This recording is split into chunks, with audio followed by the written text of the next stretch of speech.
अस्सलाम वालेकुम। इस लेक्चर में हम इस तरह का एक पैटर्न बनाते हैं, ठीक है। और इस पैटर्न के अकॉर्डिंग जो इनपुट है वो 5 है, ठीक है। तो हमने अल्फ़ाबेट्स प्रिंट करने हैं और जो शेप है पैटर्न की वो आप देख लें।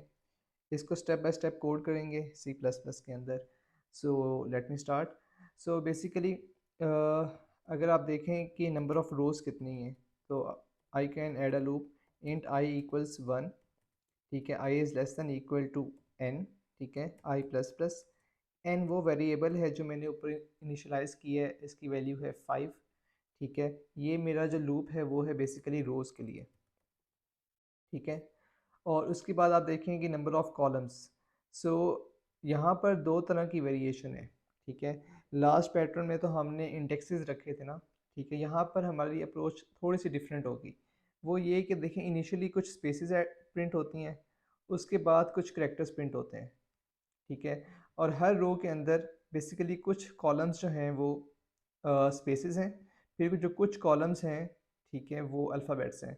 तो हम दो तरह के कॉलम्स हैं, इट मीन्स कि हम दो तरह के लूप लगाएंगे, ठीक है। सो फॉर इंट, पहले स्पेसेस प्रिंट होती हैं, तो एक वेरिएबल बनाया है एस पी के नाम से, और मैं कहता हूँ S P is less than equal to spaces, ठीक है, एस पी प्लस प्लस।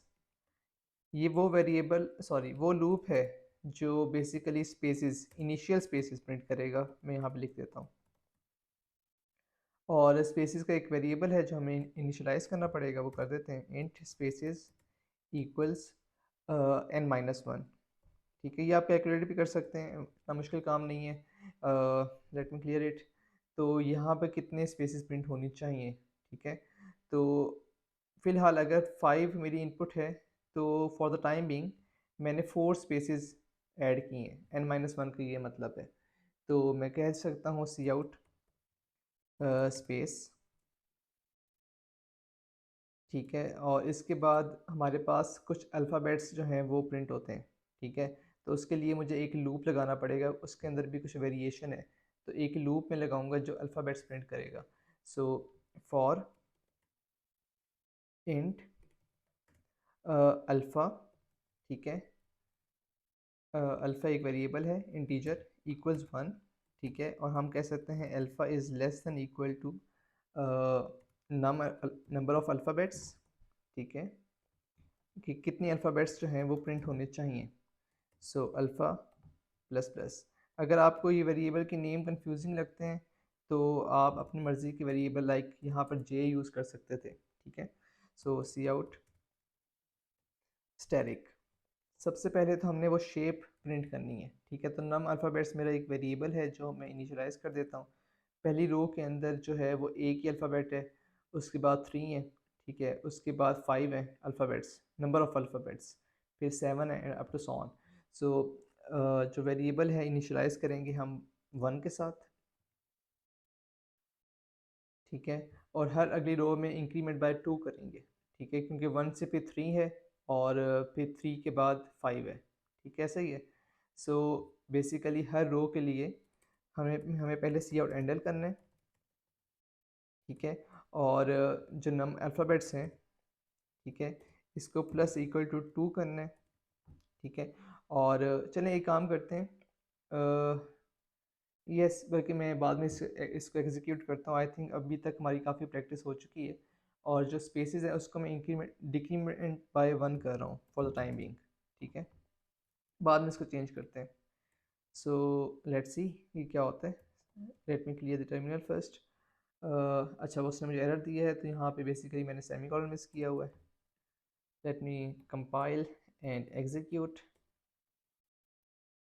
तो ये मेरे पास एक पैटर्न बनता है जो बिल्कुल शेप ठीक है। जस्ट अभी फ़िलहाल मैंने स्टैटिक्स प्रिंट किए हैं, लेकिन शेप जो है वो बिल्कुल ठीक है, सवाए इसके कि हमने यहाँ पे कुछ स्पेसेस भी ऐड करनी है, और यहाँ पर स्पेसेस काफ़ी ज़्यादा हैं, लाइक 4 नहीं है, 4 से ज़्यादा है। तो लेट्स सी क्या करते हैं, उसको स्टेप बाय स्टेप चलेंगे तो हो जाएगा, ठीक है। तो एक काम करते हैं, पहले अल्फ़ाबेट्स को प्रिंट कर लेते हैं, ठीक है। तो अल्फ़ाबेट का पैटर्न कुछ इस तरह है कि ए है, ठीक है, पहला अल्फ़ाबेट ए है, उसके बाद वो इंक्रीज़ करता है, लाइक ए के बाद बी, बी के बाद C and up to so on. तो ठीक है, हर रो के लिए मैं एक करैक्टर वेरिएबल को इनिशियलाइज़ करता हूँ ए के साथ, और उसको फिर इंक्रीमेंट कर देता हूँ, तो बाकी अल्फ़ाबेट्स प्रिंट हो जाएंगे। कहने का मतलब ये है कि आप यहाँ पर लिखें करेक्टर, एक वेरिएबल जिसका नाम मैंने रख दिया, वेरिएबल का नाम करेक्टर, और इसको इनिशियलाइज़ किया ए के साथ, ठीक है। और यहाँ पर आपने अब स्टैटिक प्रिंट नहीं करना, आपने सॉरी करेक्टर प्रिंट करना है, और करेक्टर को हमने करना है इंक्रीमेंट हर अगली रो के लिए, सॉरी हर अगले कॉलम के लिए। सो बेसिकली होगा क्या, let me compile and execute. तो आप देखें A B C, A B C D E, A B C D E F G and up to so on, ठीक है। तो हमारे जो इंक्रीमेंट हो रहा है वो बिल्कुल ठीक है, लेकिन बस इशू ये है कि सेंटर के बाद हमने उसे डिक्रीमेंट करना है, ठीक है। Like A B C D के बाद सी बी ए है, तो यहाँ से मुझे डिक्रीमेंट करना चाहिए, इंक्रीमेंट नहीं करना। पहले इंक्रीमेंट जो हो रहा है वो बिल्कुल ठीक है। तो हम यहाँ पे एक चेक लगा सकते हैं कि अगर हमारे पास जो अल्फ़ा की वैल्यू है, अल्फ़ा ये वेरिएबल है जिससे लूप कंट्रोल हो रहा है। सो अल्फ़ा का जो वेरिएबल है, ठीक है, अगर इसकी वैल्यू, ठीक है, लेस देन है किसके, नंबर ऑफ अल्फ़ाबेट्स के डिवाइडेड बाय 2, क्योंकि मैंने हाफ तक का चेक लगाना है, ठीक है। और इसको आप काउंट कर लीजिएगा, एट द एंड हमें +1 भी करना पड़ेगा, लेकिन फ़िलहाल मैंने इसको ऐसे ही रहने दी है। अगर ये कंडीशन सेटिस्फाइड है तो मुझे करेक्टर को इंक्रीमेंट करना है, एल्स करेक्टर को डिक्रीमेंट करना है, ठीक है। तो यहाँ से मुझे रिमूव कर देना चाहिए। So let's see, clear the terminal first, compile and execute. So ठीक है, कोई गार्बेज वैल्यू आई है, इट्स परफेक्टली ओके। ए है, उसके बाद गार्बेज वैल्यूज़ आ रही हैं, इट मीन्स कि मैं ना कोई आस्की वैल्यू जो है इस तरह मैंने प्लस माइनस की है कि वो क्वेश्चन मार्क की आस्की पे पहुंच गया, या फिर alphabet I mean at the rate of क्या आस्की तक पहुंचा है। बट एनीवेज कोई इशू नहीं है। यहाँ पर आप +1 करेंगे तो आपका इशू उम्मीद है रिजॉल्व हो जाएगा। द रीज़न इज़ ये इंटीजर डिवीजन होती है, अगर 3/2 करेंगे तो आंसर 1 आएगा, सही है। एनीवेज ये हमारे पास एक पैटर्न है जो प्रिंट हो गए A B C B A and up to so on. So basically what is happening, मैंने एक लूप लगाया है रोज़ के लिए, ठीक है। फिर दो तरह के मेरे पास कॉलम है, एक तो स्पेसेस है, ठीक है, और इनिशियली मैंने 4 स्पेसेस प्रिंट किए हैं, और हर अगली रो के लिए जो स्पेसेस हैं वो डिक्रीमेंट हो रहे हैं, ताकि ये वाला जो डायगोनल है काइंड ऑफ ये प्रिंट हो जाए। उसके बाद जो सेकंड टाइप ऑफ कॉलम्स हैं उसमें कैरेक्टर्स प्रिंट हो रहे थे, तो मैंने एक कैरेक्टर का वेरिएबल क्रिएट कर लिया है, इसको ए से इनिशियलाइज़ किए, इसलिए इनिशियलाइज़ किया है क्योंकि हर रो के लिए जो पहला कैरेक्टर है वो ए है, ठीक है।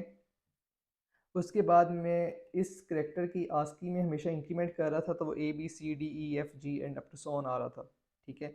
बट मैंने ऐसा नहीं करना, मैंने सिर्फ इंक्रीमेंट करना है हाफ तक, ठीक है। तो मैंने उसके लिए कंडीशन लगाई है कि जब तक हाफ नहीं आ जाता, ठीक है, हाफ से पहले पहले आपने कैरेक्टर को इंक्रीमेंट करना है, ठीक है, और हाफ के बाद वाली जो आइट्रेशन है उसमें कैरेक्टर को डिक्रीमेंट करना है। तो बेसिकली जब आस्की में डिक्रीमेंट होगा तो मेरे पास वो डिक्रीमेंट होना स्टार्ट कर देगा। For example A B C D E है, फिर D C B A, like decrement होना स्टार्ट हो गया, ठीक है। So I think it's very simple. अब एक इशू है वो ये कि यहाँ पर स्पेसेस जो हैं अभी मेरे पैटर्न के अकॉर्डिंग 4 हैं, बट एक्चुअली ऐसा नहीं है, और यहाँ पे दरमियान में भी कुछ स्पेसेस हैं, ठीक है। तो अगर मैं करेक्टर के बाद स्पेस ऐड कर दूँ तो किया जा सकता है। So let me clear the terminal first, compile and execute.